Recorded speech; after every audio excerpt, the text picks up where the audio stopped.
Yang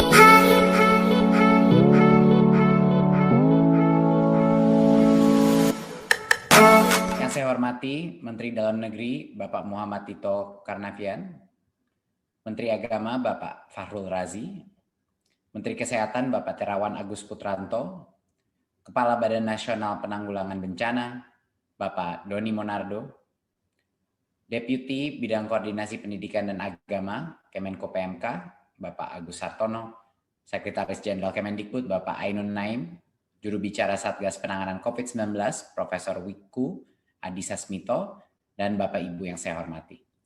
Izinkan saya menyampaikan paparan yang hari ini berfokus kepada pemberian kewenangan bagi pemerintah daerah dalam menyelenggarakan pembelajaran pada semester genap tahun ajaran dan tahun akademik 2020 ke 2021.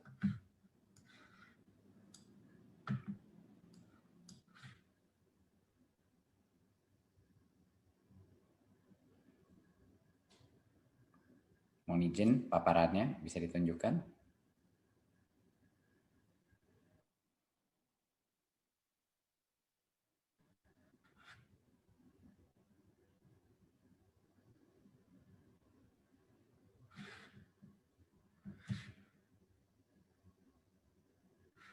Terima kasih. Pada saat ini kami sudah mengevaluasi hasil daripada SKB keempat menteri sebelumnya, dan kami melihat situasi pada hari ini bahwa hanya 13% daripada sekolah melakukan pembelajaran tatap muka, dan sebesar 87% masih melakukan belajar dari rumah. Carta ini menunjukkan berdasarkan zona-zona dari gugus tugas, zona hijau, kuning, oranye, dan merah, dan menunjukkan bahwa di zona kuning dan hijau, di mana sudah diperbolehkan melakukan tatap muka, masih saja banyak sekali sekolah-sekolah yang belum melakukan tatap muka. Dan ini disebabkan beberapa faktor, tapi ini juga menunjukkan bahwa proses untuk persiapan checklist, proses untuk persiapan protokol sekolah tatap muka itu membutuhkan waktu dan membutuhkan disiplin yang tinggi. Jadi ini sekedar pemotretan situasi pada saat ini, dan banyak juga di zona oranye dan merah walaupun tidak diperkenalkan terbuka, tapi banyak sekali daerah-daerah, desa-desa dan kelurahan yang merasa sangat sulit untuk melaksanakan PJJ. Yang berikutnya adalah kita harus menyadari bahwa setelah kita mengevaluasi hasil daripada pembelajaran jarak jauh ini, bahwa dampak negatif yang terjadi pada anak itu suatu hal yang nyata dan bisa sekali kalau terus-menerus dilaksanakan bisa menjadi suatu resiko yang permanen. Resiko pertama adalah ancaman putus sekolah, di mana banyak sekali anak-anak yang harus bekerja atau didorong sama orang tuanya untuk bekerja, dan ini berhubungan dengan situasi ekonomi yang tidak memadai. Banyak juga orang tua yang tidak bisa melihat peranan sekolah dalam proses belajar mengajar kalau ini dilakukan secara daring. Dan ini juga menimbulkan banyak sekali orang tua yang skeptis bahwa PJJ ini adalah suatu hal yang benar-benar berperan dalam pendidikan anaknya, sehingga banyak anak juga dikeluarkan dari sekolah, dan resiko ini akan meningkat semakin lama. Kedua adalah berbagai macam resiko, kendala, tumbuh, dan kembang. Kita sudah mengetahui bahwa di daerah-daerah di mana semakin sulit melakukan PJJ, kesenjangan antara pencapaian pembelajaran di daerah-daerah tersebut dibandingkan dengan daerah-daerah yang lebih mapan dan di kota-kota semakin melebar. Dan tentunya pertumbuhan anak-anak kita juga menjadi resiko yang sangat besar. Keikutsertaan dalam PAUD sejak kita melakukan PJJ ini menurun secara drastis, dan APK PAUD ini juga bisa menjadi tren yang akan punya dampak permanen karena banyak sekali anak-anak PAUD yang sekarang tidak sekolah. Dan tentunya resiko learning loss, resiko bahwa ada satu generasi di Indonesia, anak-anak kita yang hilang pembelajarannya dan harus mengejarnya, dan mungkin sebagian akan ketinggalan dan tidak bisa mengejar kembali pada saat kembali sekolah. Jadinya ini adalah suatu urgensi yang sangat penting. Di luar itu tidak kalah pentingnya adalah psikososial dan dampak stres kepada anak-anak kita. Minimnya interaksi anak-anak kita dengan guru, dengan teman-temannya, dengan lingkungan di luarnya, yang menyebabkan tingkat stres di dalam rumah tangga, baik orang tua maupun anak-anak, meningkat secara drastis. Dan ini akan punya dampak permanen juga kepada psikososial anak-anak kita. Seperti yang kita tahu, tidak ada yang namanya pembelajaran tanpa keamanan, perasaan keamanan dan harmoni psikologis dari anak-anak kita. Dan tentunya peningkatan insiden-insiden kekerasan yang terjadi di dalam rumah tangga juga meningkat. Dan ini harus menjadi salah satu pertimbangan kita yang terpenting. Berikut. Penentuan kebijakan ini harus berfokus kepada daerah. Kami terus mendapatkan berbagai macam permintaan dari berbagai macam kepala daerah, kepala dinas untuk meminta pada pemerintah pusat bahwa walaupun zona itu ditentukan per kabupaten, ada banyak sekali desa-desa, ada banyak sekali kecamatan-kecamatan yang menurut evaluasi mereka relatif aman, dan desa-desa tersebut sangat sulit melakukan PJJ. Jadi pemerintah daerah ini adalah pihak yang paling mengetahui, bukan pemerintah pusat, paling mengetahui kondisi dan kebutuhan dan keamanan situasi COVID di daerahnya sendiri. Kondisi dan kebutuhan dari setiap kecamatan atau desa kelurahan dapat bisa sangat bervariasi ya dengan satu dan lainnya. Bisa di dalam kotanya ada kasus-kasus infeksi yang sangat berat, tapi bisa juga ada desa-desa dan area-area yang terpencil yang tidak terdampak. Tetapi tanpa memberikan kemampuan untuk Pemda menentukan mana yang bisa mulai tatap muka, mana yang tidak, kita tidak menghargai perbedaan antara setiap daerah dan dinamika populasi di setiap daerah. Jadi pengambilan kebijakan di sektor pendidikan ini dengan pertimbangan yang holistik dan selaras dengan pengambilan kebijakan pada sektor lain agar sistem pendidikan kita juga konsisten dengan sektor-sektor lain dan kebijakan kita mengenai penanganan COVID di sektor-sektor lain itu selaras dan tidak berbeda total. Berikut. 2 prinsip dasar dari kebijakan ini adalah harus dua-duanya, kesehatan, keselamatan, dan juga pertumbuhan dan perkembangan peserta didik menjadi konsiderasi kami untuk melaksanakan kebijakan ini. Tidak bisa satu saja dari kedua prinsip ini yang diprioritaskan. Berikut.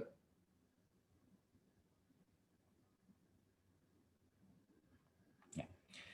Berarti pemerintah pada hari ini melakukan penyesuaian kebijakan untuk memberikan kewenangan kepada pemerintah daerah, Kanwil atau kantor Kemenak untuk menentukan pemberian izin pembelajaran tatap muka di sekolah-sekolah di bawah kewenangannya. Pemberian izin ini bisa saja secara serentak ataupun bertahap, tergantung kepada kesiapan masing-masing daerah sesuai dengan diskresi kepala daerahnya, berdasarkan evaluasi kepala daerahnya mengenai mana yang siap, mana yang tidak, dan tentunya kesiapan sekolah masing-masing dalam menentukan, dalam memenuhi semua checklist untuk melakukan tatap muka dan juga melaksanakan protokol kesehatan yang sangat ketat. Kebijakan ini berlaku mulai semester genap tahun ajaran 2020-2021, jadinya bulan Januari 2021. Jadi daerah dan sekolah diharapkan dari sekarang sampai sekarang, kalau siap untuk melakukan tatap muka, kalau ingin melakukan tatap muka, harus segera meningkatkan kesiapannya untuk melaksanakan ini dari sekarang sampai akhir tahun. Berikut. Apa prosesnya? Ya, mulai Januari 2021 ada 3 pihak yang akan menentukan apakah sekolah itu boleh dibuka apa tidak. Yang pertama adalah Pemda-nya sendiri. Ya. Pemda atau dalam situasi yang lain Kanwil atau kantor Kemenak. Ya. Yang kedua adalah kepala sekolah harus menyetujui, dan yang ketiga adalah perwakilan orang tua, yaitu melalui komite sekolah. Jadi kalau 3 pihak ini tidak mengizinkan sekolah itu buka, sekolah itu tidak diperkenankan untuk dibuka. Tapi kalau tiga pihak itu telah setuju, berarti sekolah itu boleh melaksanakan tatap muka. Ya, jadi harus ada persetujuan orang tua melalui komite orang tua, persetujuan kepala sekolah, dan tentunya kepala daerah. Kalaupun sekolahnya dibuka, ini harus saya tekankan sekali lagi bahwa orang tua masih bisa tidak memperkenankan anaknya untuk datang ke sekolah untuk melakukan tatap muka. Ya, jadi hak terakhir dari siswa individu, walaupun sekolahnya sudah mulai tatap muka, masih ada di orang tua. Ya. Dan sekali lagi harus saya tekankan, pembelajaran tatap muka ini diperbolehkan, tidak diwajibkan, diperbolehkan. Dan keputusan itu ada di Pemda, kepala sekolah, dan orang tua, yaitu komite sekolah.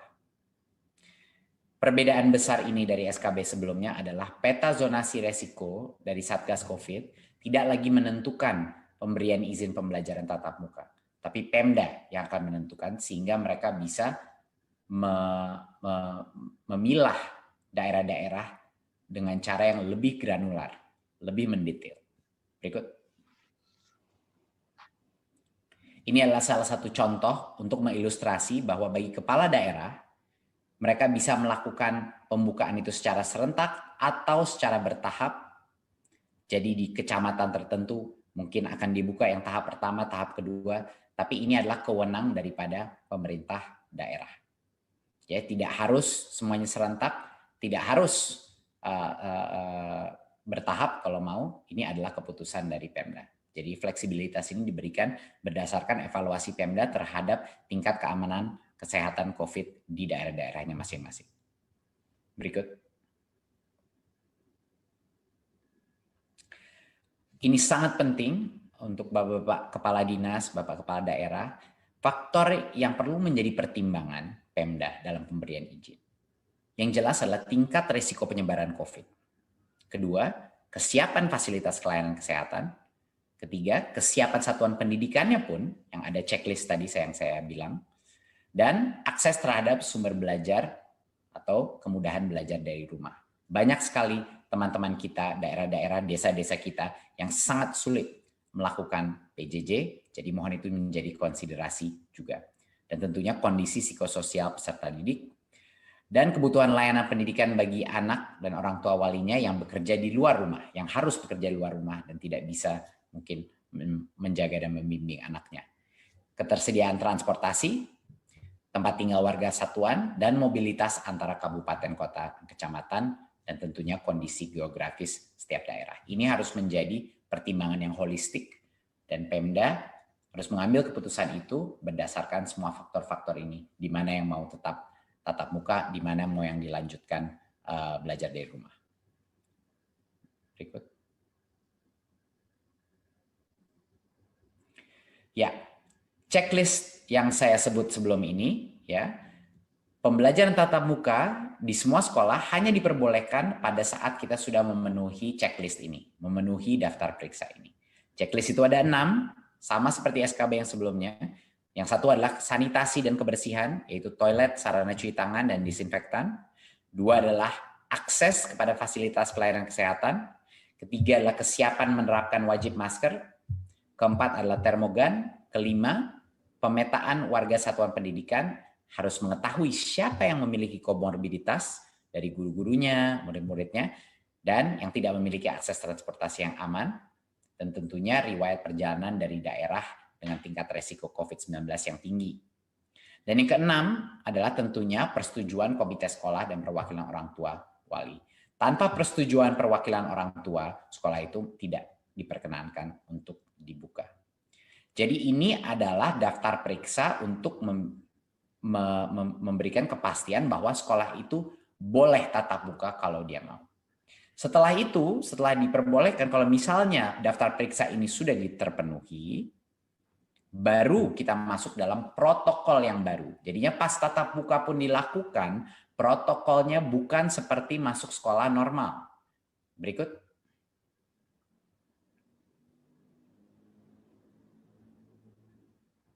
Ya, ini adalah salah satu poin yang terpenting, dan banyak sekali juga masih ada mispersepsi bahwa kalau kita melakukan pelajaran tatap muka, bahwa itu seperti sekolah biasa. ini tidak benar dan mohon juga dibantu disosialisasikan di masing-masing daerah bahwa kalaupun sekolah itu sudah memenuhi semua kriteria dan checklist untuk melaksanakan pembelajaran tatap muka, protokol kesehatan yang ketat harus masih dilaksanakan. Ya, yang pertama ini adalah standar. Yang pertama yang terpenting adalah kapasitas maksimal itu sekitar 50% dari rata-rata. Jadinya mau tidak mau semua sekolah harus melakukan rotasi atau shifting. Ya, tidak boleh kapasitas full. Harus dengan rotasi. Jadinya pasti di satu saat hanya mungkin setengah dari anak-anak ada di sekolah di satu tempat. Mohon ini ditekankan berkali-kali kepada semua kepala dinas, saya mohon ditetapkan. Ini harus jumlah maksimal peserta didik di PAUD hanya 5 anak. Biasanya kan 15, sekarang 5. Jumlah peserta didik di pendidikan dasar menengah 18 anak maksimal per kelas, yang biasanya 36, dan untuk SLB maksimal 5 anak. Jadi sistem bergiliran atau shifting ini harus dilakukan. Dan karena itu, hanya dengan jalan itu kita bisa menjaga jarak sampai dengan minimal 1,5 meter. Social distancing 1,5 meter di dalam kelas. Ya. Dan tentunya perilaku wajibnya harus pakai masker, tidak ada negosiasi di sini. Semua anak, guru, semua tenaga pendidik harus memakai masker, cuci tangan sabun, menjaga jarak, dan menerapkan etika batuk dan bersin. Lalu berikut. Ya, kita pastikan bahwa kondisi medis warga satuan pendidikan yang punya komorbiditas tidak boleh melakukan tatap muka, tidak boleh datang ke sekolah kalau mereka punya komorbiditas karena resiko mereka kalau kena COVID jauh lebih tinggi. Ya. Dan ini satu lagi poin yang sangat penting, tidak diperkenankan kegiatan-kegiatan yang berkerumun. Artinya kantin tidak diperbolehkan beroperasi. Kegiatan olahraga dan ekstrakurikuler tidak diperbolehkan untuk dilakukan. Anak-anak hanya boleh masuk, belajar, lalu pulang. Ini juga harus ditekankan. Dan selain pembelajaran, tidak ada lagi kegiatan selain KBM. Ya, contoh-contoh yang tidak boleh. Orang tua tidak boleh menunggu siswa di sekolah, istirahat di luar kelas, pertemuan orang tua dan murid, itu tidak diperbolehkan. Jadi maksud pesan yang terpenting di sini adalah artinya pembelajaran tatap muka bukan kembali ke sekolah seperti normal. Ini sangat di luar yang normal karena kapasitasnya hanya setengah yang diperbolehkan tanpa aktivitas berkerumun apapun lainnya. Dan ini makanya monitoring daripada dinas, daripada Pemda, daripada gugus tugas daerah ini luar biasa pentingnya untuk memastikan protokol ini terjaga. Berikut. Ya. Seluruh pemangku kepentingan harus mendukung untuk ini menjadi sukses, baik dari pemerintah pusat, Satgas, masyarakat sipil, sekolah, dan orang tua. Ini luar biasa pentingnya peran mereka dalam melakukan monitoring dan evaluasi untuk menjaga keamanan siswa-siswi kita, guru-guru kita, orang tua, dan tentunya nenek kakeknya, anak-anak yang tinggal di rumahnya mereka juga. Jadinya di pemerintah daerah pun, Dinas Pendidikan, Kesehatan, dan Perhubungan harap semuanya berkoordinasi untuk memastikan bahwa anak kita bisa kembali ke sekolah tetapi dengan keamanan kesehatan yang terbaik yang bisa kita lakukan. Berikut. Terima kasih Bapak Ibu. Jadi sekian adalah presentasi saya. Semoga memberi kejelasan, semoga juga memberi harapan bagi banyak sekali anak-anak kita yang sangat sulit melaksanakan PJJ. Berdasarkan data kita yang sebelumnya, pada saat kita melakukan relaksasi seperti ini, bahkan masih akan makan waktu berbulan-bulan karena pemenuhan checklistnya dan juga perizinannya, itu akan ada proses dan ada jeda waktu. Tapi kalau kita tidak memulai sekarang, memasuki dan berlatih melakukan new normal ini, saya rasa loss of learning dan resiko psikososial kepada satu generasi anak-anak kita di Indonesia bisa menjadi permanen. Dan itu suatu resiko yang kita harus tangani segera. Terima kasih. Wassalamualaikum warahmatullahi wabarakatuh.